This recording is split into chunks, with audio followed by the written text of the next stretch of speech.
Pergilah dan selamatkan diri kalian, wahai anak-anak pengecut dari kuku dewa termurah yang dijual pada pembawa ikan. Biarkan kami menjaga diri kami sendiri, ujarnya sambil menatap sinis Belzanor. Tidak, wahai setan yang menakutkan manusia, tolak Belzanor. Lalu katanya dengan suara menekan, bawa keluar Ratu Cleopatra dan serahkan pada kami. Setelah itu, pergilah kemana engkau suka. Bukannya merasa tertekan, Potata Theta malah tertawa sinis dan mengejek. Sekarang aku tahu mengapa para dewa telah mengambilnya dari tangan kami. Ketahuilah kalian prajurit bodoh, ratu telah hilang 1 jam setelah matahari terbenam. Seketika prajurit istana terkejut, mata mereka membelalak tak karuan. Belzanor tak percaya. Ia menangkap kelicikan yang bersembunyi di balik perkataan pelayan ratu itu. Tidak mungkin. Kamu pasti telah menyembunyikannya untuk dijual kepada Julius Caesar atau Ptolemy, katanya dengan kemarahan yang meluap-luap. Belzanor kemudian mencengkram baju Potata Theta. Dengan dibantu beberapa orang prajurit, wanita itu diseret ke tengah halaman istana. Mereka menendang lutut Potata Theta dan membentak dengan kasar. Belzanor mencabut sebuah pisau, mencoba membunuhnya. Di mana ratu? Tanyanya mengancam, seperti ingin segera menikam leher Potata Theta. Belzanor mencengkram kerah bajunya. Di mana ratu? Tanya sang kapten lebih keras lagi. Potata Theta berusaha melawan dan melepaskan diri dari cengkraman kepala pasukan penjaga istana itu. Sentuh kulitku anjing, Sungai Nil tidak akan mengalir di tanah kalian selama 7 tahun. Aku akan berkorban, bantahnya enteng. Lalu Belzanor menoleh ke orang Persia. Kamu orang cerdik, tanah ayahmu berada jauh dari Sungai Nil. Sembelih dia. Segera si Persia mendekati Potata Theta dengan beringas dan mengancam dengan belati yang siap menghujam di leher. Di mana Cleopatra? Demi dewa Osiris, aku tidak tahu, jawab pelayan itu lantang. Sambil menahan sakit, ia berkata dengan suara yang menahan kemarahan. Aku mengancam dengan mendatangkan setan bila kucing yang didekapnya akan dikorbankan.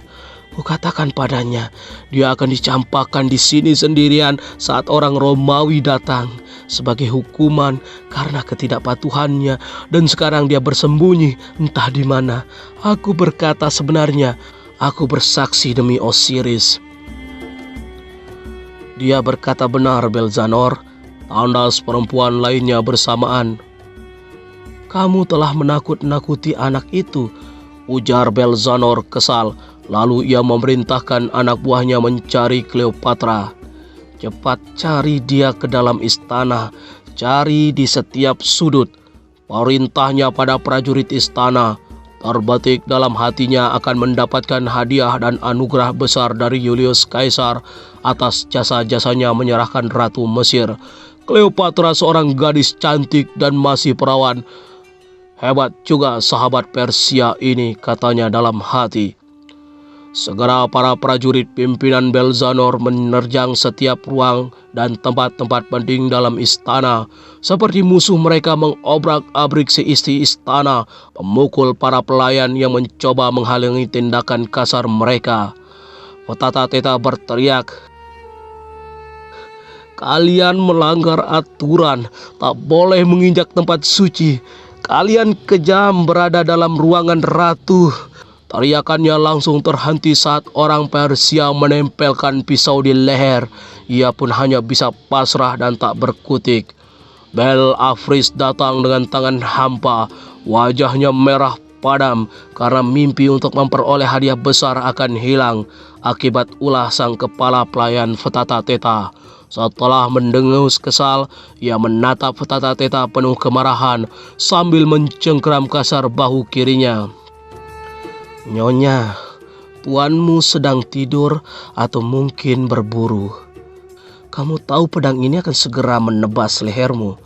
Tunjukkan kami di mana ia bersembunyi dan kamu akan kami biarkan hidup," ancam Belafris. Setelah menatap Belafris penuh pertimbangan, akhirnya Tata-Teta mau memberitahu.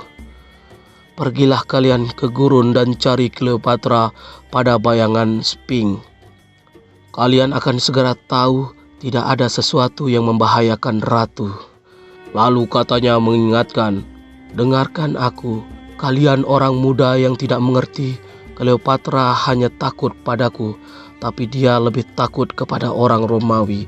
Tidak ada kekuatan yang lebih besar yang pernah dia lihat selain keberanian pelayan ratu, kekejaman kaisar, dan juga kekuatan Sphinx yang duduk di gurun menatap laut."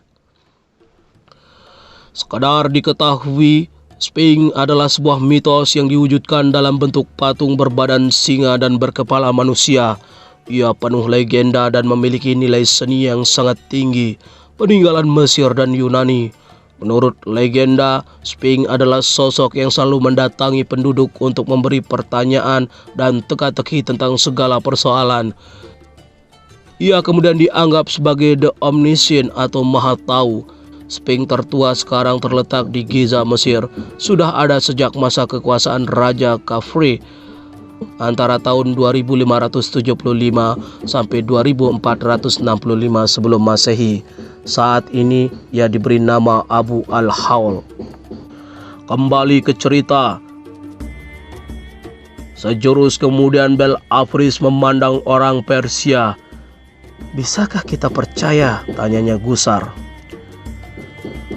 "Dari arah mana prajurit Romawi datang?